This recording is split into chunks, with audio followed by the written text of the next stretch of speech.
നമസ്കാരം, കൊട്ടാരക്കര മീഡിയയിലേക്ക് സ്വാഗതം.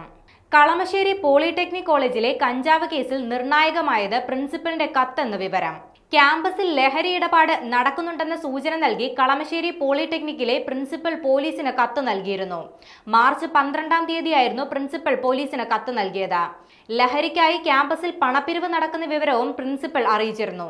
ഇതിന് പിന്നാലെയാണ് പോലീസ് നിർണായകമായ നീക്കം നടത്തിയത്. പ്രിൻസിപ്പലിന്റെ കത്തിന്റെ പശ്ചാത്തലത്തിലാണ് പോലീസ് ഹോസ്റ്റലിൽ റെയ്ഡ് നടത്തിയത്. കഴിഞ്ഞ ദിവസമാണ് പോലീസും ഡാൻസാഫും 7 മണിക്കൂറോളം നീണ്ട പരിശോധനയ്ക്കൊടുവിൽ കളമശ്ശേരി പോളിടെക്നിക്കിലെ ബോയ്സ് ഹോസ്റ്റലിൽ നിന്നും 2 കിലോയോളം കഞ്ചാവ് പിടികൂടിയത്. കോളേജ് യൂണിയൻ ജനറൽ സെക്രട്ടറി അടക്കം 3 പ്രതികളെ പരിശോധനയ്ക്ക് പിന്നാലെ പോലീസ് പിടികൂടുകയും ചെയ്തിരുന്നു. ഇതിൽ union general secretary Abhiraj, Adithyan എന്നിവരെ സ്റ്റേഷൻ ജാമ്യത്തിൽ വിട്ടയക്കുകയും ചെയ്തു. ഇവർക്കൊപ്പം പിടികൂടിയ ആകാശിനെ 14 ദിവസത്തേക്ക് റിമാൻഡ് ചെയ്തിരിക്കുകയാണ്. കോളേജിന് പുറത്തുള്ളവരാണ് കഞ്ചാവ് എത്തിച്ചതെന്ന നിഗമനത്തിന്റെ അടിസ്ഥാനത്തിൽ പൂർവ്വ വിദ്യാർത്ഥികളിലേക്ക് അന്വേഷണം വ്യാപിപ്പിച്ചതിന്റെ പശ്ചാത്തലത്തിൽ 2 പേരെ കൂടി പോലീസ് പിടികൂടിയിട്ടുണ്ട്. പൂർവ്വ വിദ്യാർത്ഥികളായ ആഷിഖ്, ഷാരിഖ് എന്നിവരെയാണ് പോലീസ് പിടികൂടിയത്. ആഷിഖാണ് കേസിലെ മറ്റൊരു പ്രതിയായ ആകാശിന് കഞ്ചാവ് കൈമാറിയത്. വ്യാഴാഴ്ച 8 മണിയോടെയായിരുന്നു ആഷിഖ് കഞ്ചാവ് കൈമാറിയത്.